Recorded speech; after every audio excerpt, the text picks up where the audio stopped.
તો નમસ્કાર ખેડૂત મિત્રો. તો આજે તમને બિજોડાના ઝાડ વિશે અમે બતાવશું. કેમ કે ઘણા લોકો એવા હોય છે જેને પથરી દુખતી હોય છે, ડાયાબિટીસ હોય છે, તો એના માટે છે આ વિડીયો. તો જેને પથરી અને ડાયાબિટીસના દર્દી છે તો તેના માટે આ બહુ સારી દવા કહેવાય. તો તમે જોઈ રહ્યા છો આ બિજોડાનું ફળ છે અને આ ઝાડ છે. અમે એક વિડીયો બનાવ્યો હતો, તે વિડીયોમાં અમે ખાલી આનું ફળ જ બતાવ્યું હતું. તો આ વિડીયોમાં તમને આખું આનું ઝાડ બતાવીશું. ને આ એનું ઝાડ છે, બહુ સારી કન્ડિશનનું મોટું ઝાડ થઈ ગયું છે અમારો. અને તેમાં બીજોડા પણ લાગેલા છે અને અત્યારે બીજોડા નવા પણ લાગી રહ્યા છે. તો જે પણ ભાઈને પથરી દુખતી હોય, ડાયાબિટીસ હોય કે ગેસ થતો હોય, તેના માટે બહુ સારી દવા કહેવાય આ.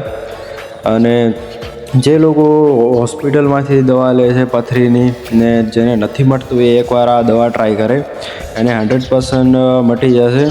કેમ કે બહુ સારી દવા આવે, પથરી માટે બહુ સારું જ આવે, પથરી અને ડાયાબિટીસ માટે. તો તમે એકવાર આને ટ્રાય કરી શકો છો.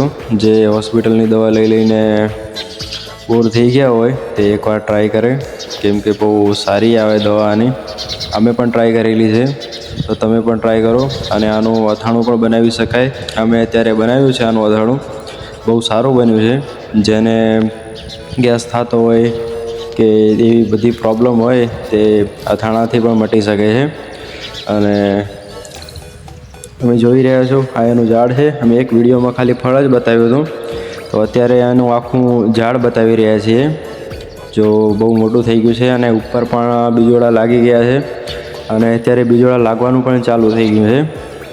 તો આની કન્ડિશન બહુ સારી છે અને આ ચાલુ જ હોય. આનું એવું કોઈ હોતું નથી કે કોઈ સિઝન આવે તો જ ફળ આવે.